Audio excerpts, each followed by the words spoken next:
You ever get that feeling in your back, that little twinge, and you just wonder, what is actually going on in there? Well, what if your spine could talk? I mean, really talk. Today, we're going to eavesdrop on a conversation happening deep inside a body that's, well, it's in big trouble. Let's tune in. Okay, so who's that? A guy lost in the desert? Nope. That's a spinal disc. Seriously, it's a tiny part of your back and it is begging for a drink.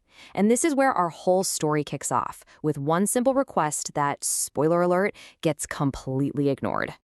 So yeah, if your spine could talk, what would it say? Well, right now, it's not just talking, it is screaming. It's sending out all these warning signals. And today, we're basically going to act as the translator. We're going to break down the story of how a totally normal day, sitting at a desk, can somehow end up in a world of hurt. All right, so part one, a spine complains. Let's paint the picture. Imagine a body that's been parked in a chair for hours, 5, maybe 6 hours straight. Deep down in the lower back, the locals, the parts that make up the spine, they are starting to get really, really antsy. And there it is. That's a lumbar vertebra, talking to the one next to it. They're looking at the disc between them, the little cushion, the shock absorber, and it is literally drying out. It's like a sponge that's been left in the sun. It's trying to get a message up the chain of command like, hey, pelvis, tell the brain we need water down here. But the brain, totally distracted, busy with spreadsheets and emails. It's not listening at all. And look, this is way bigger than just one thirsty disc. The whole neighborhood is falling apart. It's a total system failure. The pelvis is like, hey, don't look at me, I've got my own problems. The psoas muscle is wound tighter than a guitar string, more tense than the Incredible Hulk. And the glute muscle, it's completely asleep on the job. The entire crew that's supposed to be supporting the spine has just checked out. Okay, part two, the moment of injury. So you've got this perfect storm brewing, right? All this neglect, the endless sitting, the dehydration, the muscles that have gone on vacation. The whole system is just fragile. It's a house of cards waiting for a breeze. And all it's going to take is one tiny everyday action to bring the whole thing crashing down. And here comes the command from headquarters, from the brain. Is it, hey, let's go for a walk, or time for a good stretch? Of course not. It's bend over and pick up that grocery bag. Seems totally harmless, right? I mean, you've done it a million times without even thinking. But this time, the body is so not ready for it. So, step one, stand up. Okay, a little relief, but there's no time to celebrate. Step two, immediately bend over. And step three, lift. But here's the thing, with the glutes snoozing and the core muscles basically off the clock, where do you think all that force, all that pressure is going to go? Yep, straight to that one poor, dried out, vulnerable disc. Bam! That's the sound of the system giving out. It's the disc screaming, that's way too heavy. It's the breaking point. All that pressure on that one weak spot, it's just too much. It's a catastrophic failure from a totally ordinary movement. And with that, a brand new and not very friendly character makes its entrance.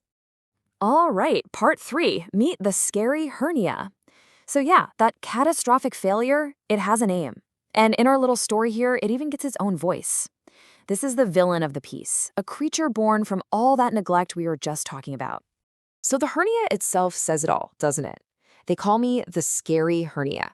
I live in your disc when your life is sedentary and my muscles are weak. I love this because it's not some alien invader that just showed up out of nowhere. No. It's a direct result of the environment. It loves a sedentary lifestyle. It thrives when muscles are weak. It was basically just lying in wait for the right moments to bust out. Okay, so let's get a little more technical for a second. What is a herniated disc? Well, think of your spinal disc like a little jelly donut. It's got a tough outside and a soft, squishy, jelly-like center. A herniation is when that jelly center literally pushes or squirts out through a tear in the tough exterior. So now you've got this blob of jelly where it shouldn't be, and it's about to cause some major problems. And what's the first thing this runaway jelly does? It starts poking and prodding things it shouldn't be. In this case, it presses right on the sciatic nerve. Now, this is a huge nerve that runs all the way from your lower back down your leg. So when the hernia starts irritating it, you get those shooting pains, that numbness, that tingling, all the way down the leg. And yep, that's what people are talking about when they say they have sciatica. So the damage is done. The scary hernia has arrived and it's making a mess. Now what? Can you actually get rid of this thing? The answer is yes. And that brings us to part 4, the recovery plan. So, the million-dollar question, how do you evict this scary hernia? Well, here's the good news. It is possible. But let's be real, it's not going to be quick, and it's not going to be a walk in the park. You basically have to reverse engineer the problem. You have to undo all the habits that created the perfect home for it in the first place. And the first thing you need to wrap your head around is the timeline. We're not talking about a few days or even a few weeks. The doctor says to expect a 6 to 12-month recovery.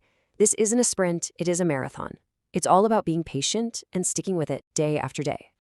Okay, so what are the doctor's orders? Check this out. It's like a perfect reverse of everything that went wrong. Little to no rest. That doesn't mean go run a marathon. It means gentle, consistent movement. Plenty of water. Well, hello, thirsty discs. We gotta rehydrate them. Avoid sitting for too long. That's a big one. And then postural hygiene and 6 months of PT to wake up those sleepy muscles. This isn't just a treatment, it is a total lifestyle change. And now for our final act. Part 5, a cautionary tale. So let's fast forward 6 months. Our patient has followed the plan perfectly. And there's some amazing news. And there's always a but, isn't there? Our story isn't quite over. There's one more big lesson coming. And look at this, the timeline to healing. The injury happens, then 6 months of hard work, lifestyle changes, PT, and what happens? The hernia is reabsorbed. It's gone. The body, when you give it what it needs, can do amazing things. The lower back is having a party. Everyone's celebrating. And then a new message pings in from somewhere else. And boom, there's the twist. It's a message from the lower back saying, hey, great news for us, but you might want to pass this info up to the neck because they've got one now. The problem wasn't solved, it just relocated. The exact same habits that destroyed the lower back have been at work on the neck this whole time, and now a new hernia has popped up in the cervical spine. And this right here is the whole point of the story. This is the big takeaway. You can't just fix one broken part when the entire system is the problem. Yeah, fixing the lower back was a huge win, but if the root cause, the sitting all day, the lack of good movement, doesn't change for good, the problem is just going to find the next weakest link. It'll just pop up somewhere else. So that brings us right back to the beginning. All those little signals, that nagging ache, that stiffness when you stand up, that feeling of just being thirsty, that is your body talking. It's sending you messages constantly. The question isn't whether your body is talking.